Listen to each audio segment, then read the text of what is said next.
Okay, so we're back for part two with Professor Guy Curtis at the University of Western Australia. When we last left off, we were talking about the his work on the frequencies of cheating and the challenges of doing the research to figure out how often students really report cheating. The other work that Guy's most famous for is to do with the so-called dark triad psychological traits and their association with cheating. And so maybe it's better to let you tell us about that work and about the dark triad. Sure. So the dark triad of personality is three traits that are associated with a lot of bad behavior, and at their core, they all seem to have kind of a bit of a disregard for other rights of other people, tendency to engage in unethical behavior and those sorts of things. But these three traits are called Machiavellianism, narcissism, and psychopathy. So Machiavellianism from the Italian author Machiavelli, who wrote The Prince, which is about being manipulative and strategic in trying to get ahead. So that it's a personality trait that reflects people who are a bit like that. Uh, Psychopathy, we're talking in a non-clinical sense. It's kind of impulsivity combined with um, tendency to kind of break rules and be okay to some extent with harming other people. That may not be physical harm, it may be social harm, but it's certainly kind of, not much care for other people. And then narcissism is kind of a grandiose sense of self-importance. And people before me had looked at the association between these personality traits and various forms of academic misconduct, and generally find that psychopathy is a reasonably strong and consistent predictor of engagement in academic misconduct. Machiavellianism a little less so, but still strong, reasonably strong and reasonably consistent. And narcissism inconsistently so, but does appear from time to time as a predictor of academic misconduct. And what I've done, sort of based on the fact that other people have looked at this association and found this association, is try to figure out some of the reasons why that association might exist. So I've looked at the fact that personality traits can sometimes predict people's attitudes or people's emotions or people's expectations about what their peers might be doing. And those kinds of studies that I've run that have included variables like that. It seems to be the case that the higher people's psychopathy and Machiavellianism, the more they think other people like them will cheat or engage in some form of academic misconduct. The more they think cheating and academic misconduct is permissible, the less they expect to feel guilty about it if they get away with cheating, the less they expect to feel shame about it if they get caught cheating. So all of those things predict their intentions to cheat and ultimately their cheating behavior. So that's the kinds of things I've been looking at with the dark triad and uh, academic misconduct. That's such cool stuff because I think we all agree that it's all well and good to know that certain people are more likely to cheat than others, but you can't really do anything about somebody's narcissism. If we could, we'd be clinical psychologists, right? But the attitude part really does give us a path forward to maybe connecting with students about reducing cheating. What conclusions do you draw about what we can do about that?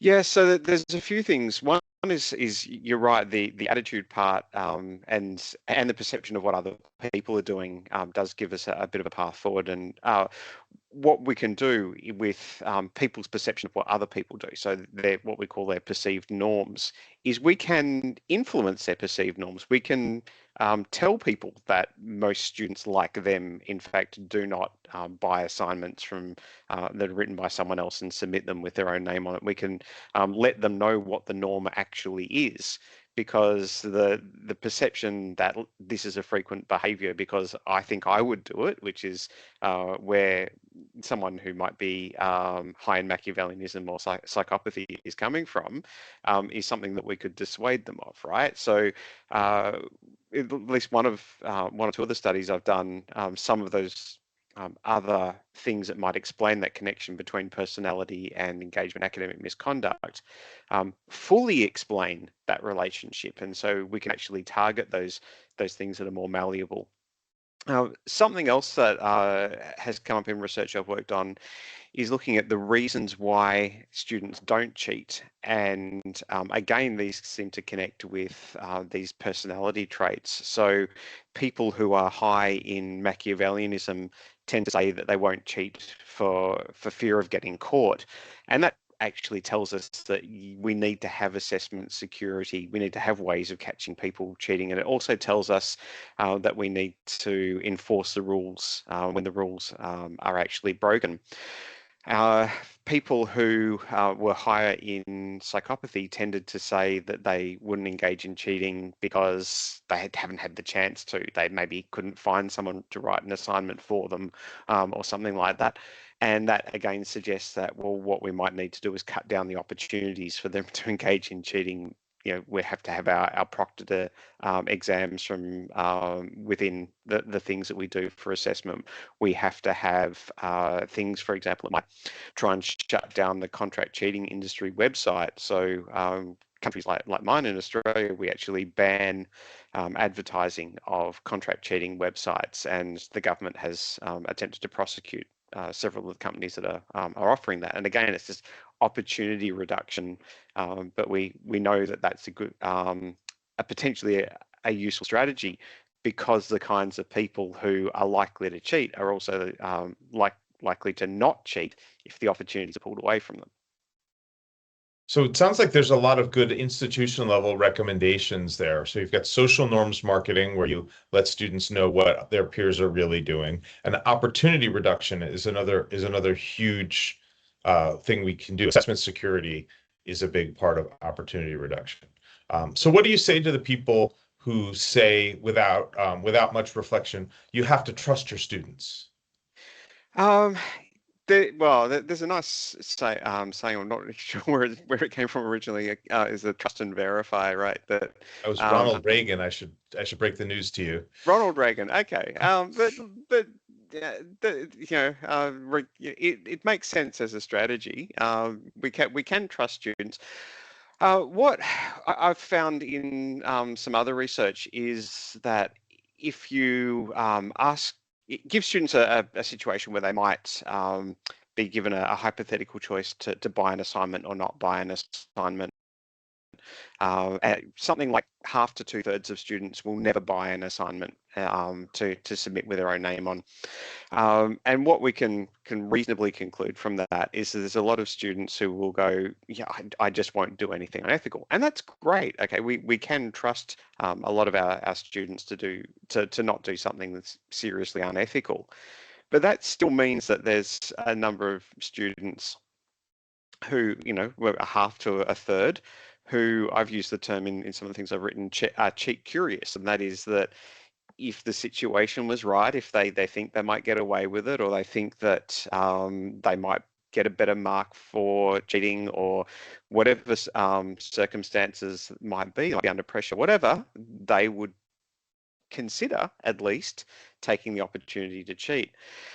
And so what that says to us is, yes, we know we can trust some students, and that's great. Those students still need to know about academic integrity. They need to know how to cite their sources and engage in good academic practices. And students who might cheat still need to know all that stuff too. So we need to give academic integrity instruction, referencing instruction, that kind of stuff, citation instruction to all students, and tell them why academic integrity is a good thing, so they know, so that if they make the decision not to cheat, they all know how not to cheat.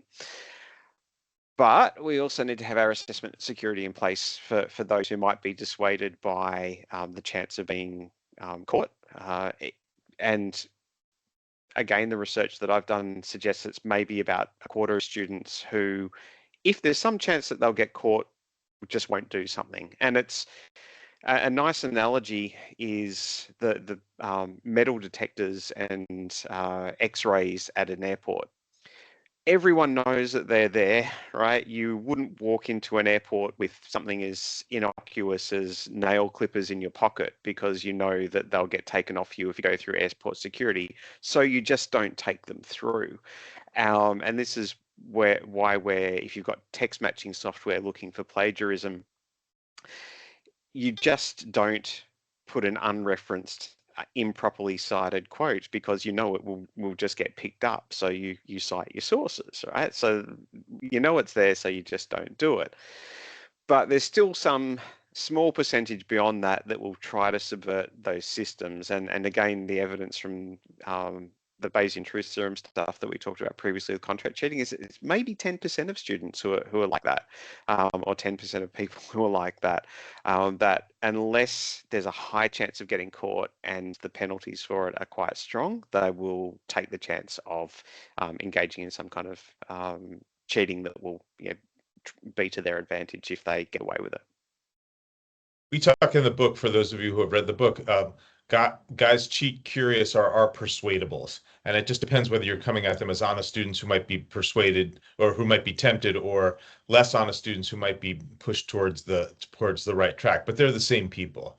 And yeah, I think we definitely agree that we're mostly talking, when we talk about academic integrity, to that middle ground. And then our other constituency is those students who really would very much never do it under any circumstances, because assessment security, to a great extent, I totally agree with you, is to protect those students, is to protect the integrity of the assessment for the students who want to do it the right way. And one of the things that's really nice about assessment security, something like text matching software, is it's not an impediment to students who are always going to do the right thing anyway. If you've got students who are always going to attempt to cite their sources, properly quote their quotes, the fact that we look and see that they have isn't a problem for them, because they were always doing the right thing. It only becomes a barrier to the students who, as you said, the persuadable ones, the cheat curious ones who might have done something different if that was not there. We talked last episode about the notion of friction, right? The goal is to reduce the friction for honest students to as close to zero as possible, while increasing the friction for cheating as much as possible. Makes perfect sense. And that, I think, applies both at the institutional level and also to the course instructor level, the things that we might do in our classes, that it's okay to add friction if that friction is learning focused, right? Oh, for sure. And a lot of academic integrity and academic misconduct intervention should really be educational. So particularly when you've got first year of freshman students, what you want to be doing with them is making sure they understand what it is that they're supposed to be doing. And if they haven't done something right, so they haven't put a quote in quotation marks, it's often a case that they're still learning what to do and they need further instruction. At that point, they don't need a harsh punishment or an honor code saying any breach of academic integrity, any quote, no matter how small, will get you kicked out of the university for one instance. Because if you have penalties that severe and you have a punitive approach rather than an educative approach, people won't report a small breach of academic misconduct or a small, thing like that. Where reporting it, having a chance to talk to the student, giving the student a chance to understand better what it is that they're supposed to do is what education is about, right? Yep. And you get moral disengagement by both the student and the faculty when your policy has nothing to do with learning. Right? Everyone looks at it and says, we're not about learning anymore, and I don't want to play this game. I think that the really old school honor codes in the United States, almost all of them suffer from this problem, and almost none of them are aware that they do. It's quite remarkable. Yeah, yeah. I've seen that in some of the honor codes I've been looking at, and certainly I point to Tracy Brettag's work on how to write good academic integrity policy, and Irene Glendinning has done similar stuff on subsequently on how to write good academic integrity policy. They're really, really helpful guides on how to get that right at an institutional level. Yeah, we talked about that with Holly Tatum on an earlier episode. What makes honor codes great are the cultures that allow them to exist, much more so than the code themselves. Right? I think people get the causality backward on that one. A great academic integrity culture allows you to have an honor code, but not but having an honor code does not in any way create a great academic integrity culture. I think that's a great insight. Well, Holly's a very smart person. Um, let's let's turn as we've talked a lot of great advice, let's turn to AI, right? We've talked a lot about contract cheating, which was on our minds for about a decade there, and it hasn't gone away. But AI-based contract cheating is the up and coming problem. So what are your thoughts about it? Um, this is so many things that could be said about AI and contract cheating, but and probably not the angle that you were thinking about, David. But one of the things I've noticed is that the contract cheating industry, because it has existed for a number of years, it's quite embedded, paper mills and things like that. It's not going to go away without a fight. So people are thinking, oh, well, if students are just going to generate their essays in ChatGPT now, why would they go and buy an assignment? But if you go and look online for ads by contract cheating companies, and they're definitely not hard to find, you will see them all advertising our services are GST free. A human writer isn't going to get caught by an AI detector. And so the contract cheating industry is trying to pivot off AI and still say, hey, we're here, we're relevant, we're trying to sell you human written assignments so that you don't get caught for using generative AI. And it's quite a challenge because yes, I guess an nuanced application of generative AI to writing a student's assignment, students can quite easily get caught because the generative AI detector programs are they have an issue of false positives, but if something is 100% generative AI written and unedited by a student, they're reasonably accurate at picking that up. The problem is as soon as students start editing it, the accuracy of these programs falls away, and it's unlikely that the student will just submit something that is unedited. And then we bring in the problems of things like humanizers and so on. So yeah, the whole issue of ensuring academic integrity with generative AI, something where everyone who's in the higher education industry is sort of scratching their heads and trying to figure out what are the best ways forward. One of the things I quite like as an idea is the write-in platforms where you see students work. So instead of asking them to write their assignment in a Word document, submit that Word document, and then we just see the outcome of what they have done. There are platforms where students have to log in, they do all their writing within that online platform. It records what they do as they go. It will show things like whether they have copied and pasted. It will also potentially be educative, that it might, if they do copy and paste into that platform, suggest to them that maybe they should be putting a citation on whatever it is that they've copied and pasted. So platforms, one I'm familiar with in Australia is Cadmus, that's like that, but there are others around that people are creating at the moment.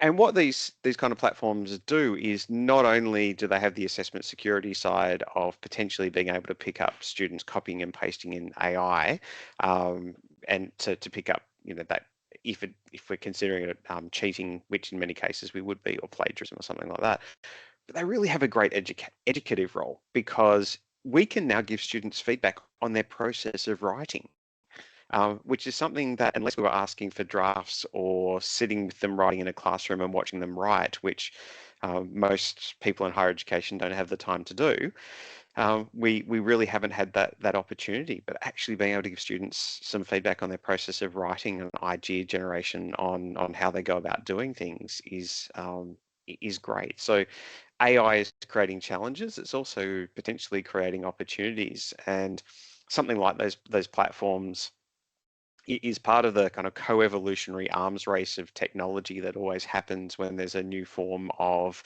something that can enable academic misconduct. So when the internet came along, copying and pasting from the internet was all over the place straight away, and then text matching software popped up, and then yeah, students started to find ways to subvert text matching software, like putting text in as pictures, or putting everything from start to finish of their essay in quotation marks, because the text matching software would ignore quotes, and then the text matching software sort of caught up with that, and so again we just get these things progressing, fighting with each other until we get the next challenge. It's amazing I mean, the arms race means that we'll never win the race to stop cheating. But as you point out, we don't have to stop cheating per se. What we can do is focus on learning. And I completely agree. There's a whole section in the book on assessing process rather than outcome. And I think you've hit the nail on the head. That is the future. We now have the tools to be with students when they're doing their work. Now, some folks think about this as creepy surveillance, and of course they do, because it's being framed as an anti-cheating tool. If it's instead being framed as a dynamic feedback process, which in fact it is both, as you said, then we now have the ability to help students learn to do any academic tasks that we've been asking them to do asynchronously, like writing, like reading, like doing math problems, you name it. Anything we ask them to do, we can be there, or an AI can be there with them to give them feedback on the process and manage their mistakes in the process, whether those be content mistakes or whether they be mistakes that have been before called academic integrity errors. Perusall is a great example of how that might work for reading. Cadmus is a great example of how that might work for writing. And I would virtually guarantee that within the next year or two, there'll be plugins for Google Docs and Microsoft Word that will allow students to do this with no friction. So they'll just be there for students and faculty. Yeah. Well, thanks so much, Guy. I think you've given tons of both research information and practical advice based on that research. And I hope that those folks out there who are watching our conversation will take away both some sense of what they can do today and also where the future is going in terms of AI, contract cheating, and the humans that drive all of those things. So thanks much. It's always great to see you, despite the time change.